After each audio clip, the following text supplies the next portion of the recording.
신인의 일치로 중회가 협응하여 서울에서 일어난 지 30여일 만에 평화적 독립을 300여 주에 광복하고 대한민국은 민주공화제로 한다.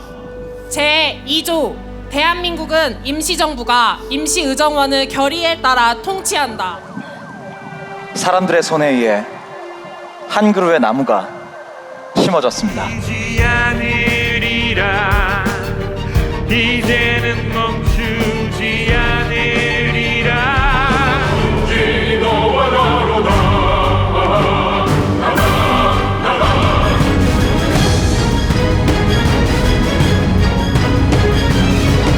조국의 땅을 밟던 74년 전의 그날을 다시금 기억했으면 합니다.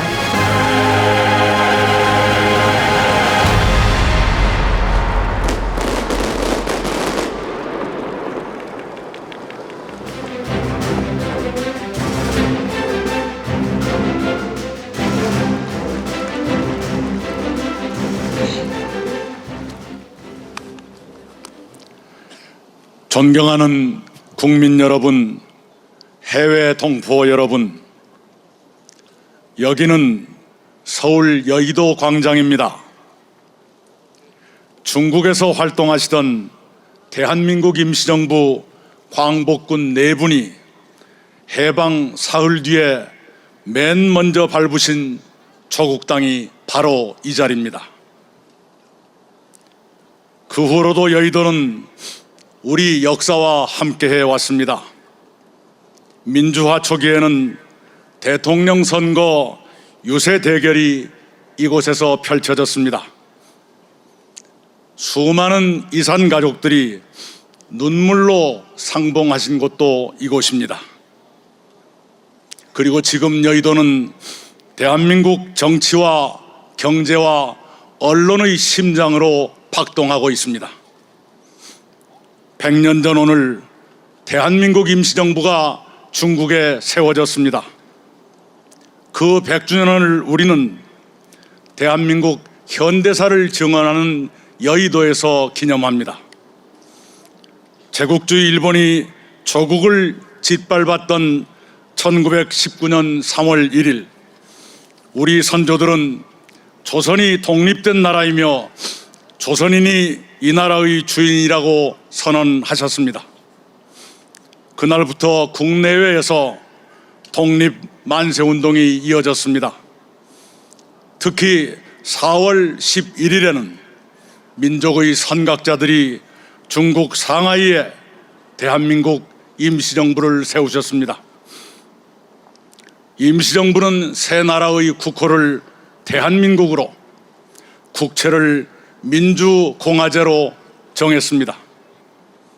임시정부는 국민의 평등과 자유를 약속하고 태극기와 애국가를 국가 상징으로 공식화했습니다. 지금 대한민국의 기틀이 그때 만들어졌습니다. 임시정부 지도자들의 시대를 앞선 민주의식과 투철한 애국 애민의 실천에 경의를 표해하지 않습니다. 임시정부는 가시밭길을 걸었습니다. 선현들은 굶기를 밥 먹듯 하시며 아무 데서나 주무셨습니다. 특히 1932년 윤봉길 의사의 홍커우 공원 거사 이후에는 일제의 총칼이 임시정부의 턱 밑까지 파고들었습니다. 임시정부는 상하이를 떠나야 했습니다.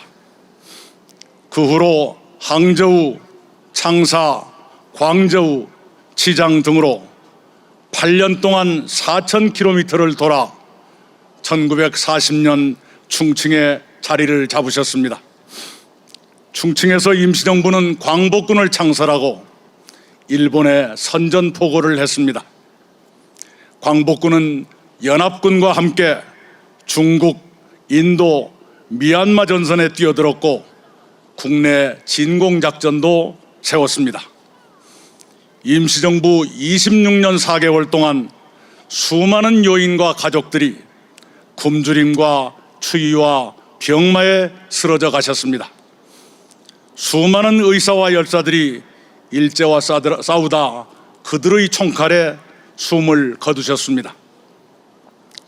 1945년 8월 15일 일본이 항복했고 조국은 해방을 맞았습니다. 김구 주석을 비롯한 임시정부 지도자들은 그해 11월 김포공항을 통해 조국에 돌아오셨습니다. 조국은 임시정부 지도자들이 꿈꾸셨던 상태가 아니었습니다. 임시정부가 활동하던 시기에는 남과 북이 따로 있지 않았습니다. 그러나 해방 조국에는 이미 남북 분단의 그림자가 드리워지고 있었습니다. 이내 남북의 별도의 정부가 세워졌고 북의 침략으로 동족 상잔의 전쟁이 벌어졌습니다. 대한민국은 깊은 절망에 씨름했습니다. 1인당 국민소득 60달러, 세계에서 가장 가난한 나라에 속했습니다. 정치적으로도 혼란이 계속됐습니다. 그런 시련을 거치며 대한민국은 경제를 성장시켰고 민주화를 실현했습니다. 이제 대한민국은 세계 11위의 경제력과 선진국 수준의 민주정치를 구가하고 있습니다. 특히 지난해 대한민국은 1인당 국민소득 3만 달러와 인구 5천만 명을 넘는 30, 50클럽의 7번째 나라가 됐습니다. 다른 6나라는 모두 식민지를 두고 일찍부터 경제력을 키웠지만 우리는 식민 지배를 받다가 늦게 독립한 처지입니다. 이것은 대한민국의 위대한 성취입니다. 이렇게 자랑스러운 대한민국을 일구어내신 국민 여러분께 감사드립니다.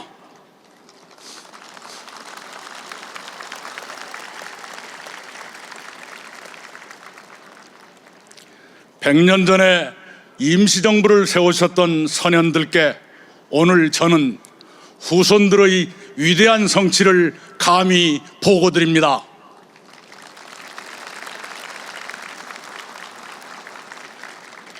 지금의 대한민국은 선현들의 염원과 희생 위에 서 있습니다. 대한민국은 임시정부의 뿌리 위에 기둥을 세우고 가지를 키우며 꽃을 피웠습니다.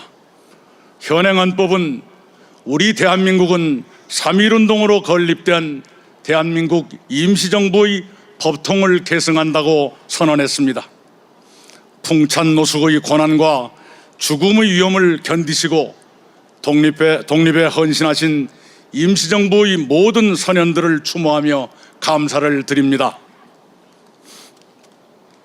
당연히 우리는 독립의 역사를 기억하고 후대에 전하며 희생하신 선인들을 예우해야 합니다. 정부는 2021년 말 개관을 목표로 서대문에 임시정부 기념관을 건립할 절차를 진행하고 있습니다. 김구 주석 등 독립운동가 7위를 모신 효창공원을 독립운동 기념공간으로 조성할 것입니다.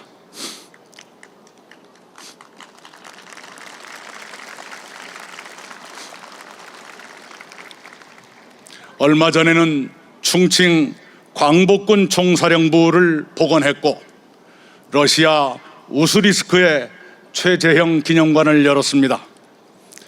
미국 필라델피아 서재필 기념관은 재개관을 앞두고 있습니다. 일제강점기 수형자와 여성 및 의병 독립운동가 4,300여 분을 새로 찾아 포상을 준비하고 있습니다. 존경하는 국민 여러분, 해외 동포 여러분, 지난 100년 우리의 역사는 결코 순탄하지 않았습니다.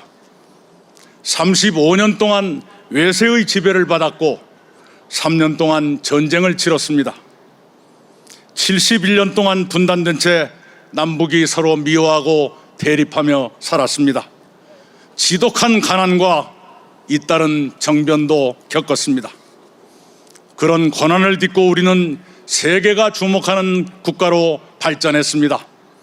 그러나 우리는 여기서 멈출 수 없습니다. 우리는 더 좋은 조국을 만들기 위해 다시 도전해야 합니다.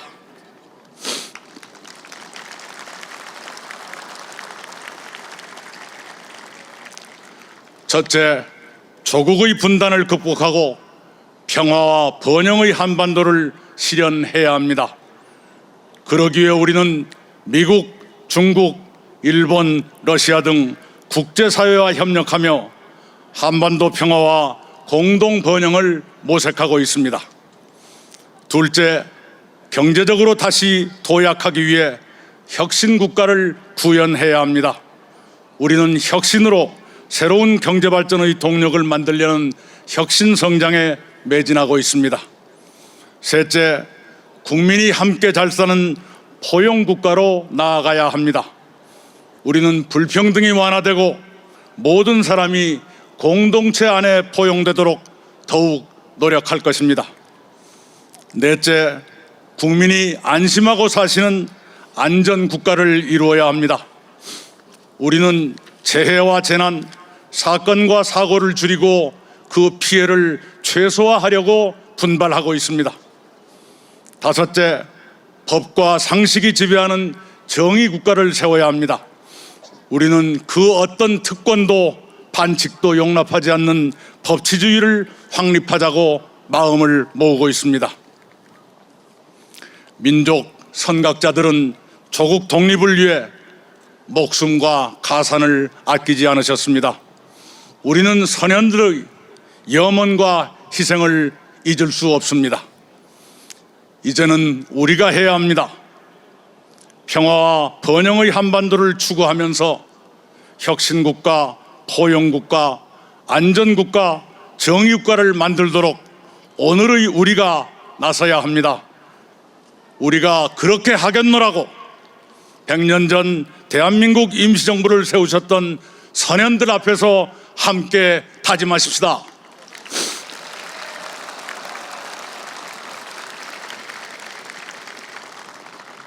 선현들께서 대한민국을 도와주시리라 믿습니다.